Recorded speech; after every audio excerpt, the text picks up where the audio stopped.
PDHJ concorda com a decisão do primeiro-ministro Nian, quando anula totalmente o recrutamento de cadetes PNTL em Rua Ronaldson Lima.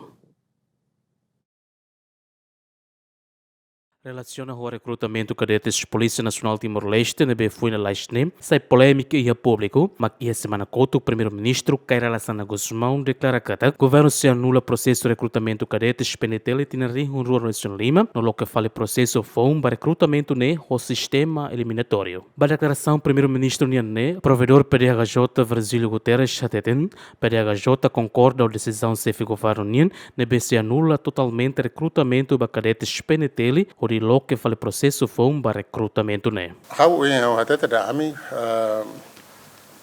quando vai né lolos competência comissão revisão monitorização fiscalização atau pronuncia mas bem a nessa provedor how apoia saída maka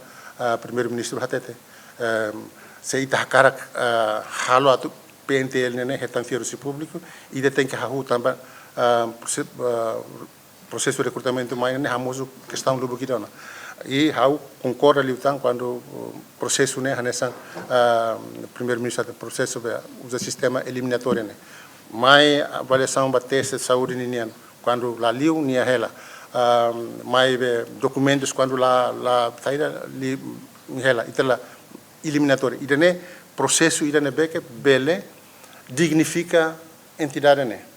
né atu deham por exemplo polícia ne la ojan polícia ni wan la bele tuir veterano ni wan la bele tuir lai tuir hotu mai be tem que tuir processo ne la ostamba ama veterano be ni badai número 1 número 2 lai ni tem que liu processo ne e processo ne la ojan atu dignifica entidade ne mas dignifica mos ni amanga ni ina ni tiu ni luta ne be que sai veterano ne taba ne atu apresenta kata amansira sai veterano lá os naran tortura sai veterano também nem luta nem hal sacrifício então o ansira mos tem que liu esse processo ir nebe que rigor ba emototo mas sira prova cada sira merece do lá os também o veterano ga o ama veterano ga ama polícia pronto ita batau de número então idene até kata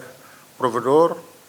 concorda plenamente com saída maga primeiro-ministro até quando ba processo de recrutamento né ita hahu e depois sistema eliminatório. Antes, o presidente da comissão revisão mos informa que a comissão se continua a revisão, onde busca ter irregularidades sira, no ne e a loron ruanul resenhito fulane se apresenta relatório para o Ministério Interior. Equipa cobertura GMN.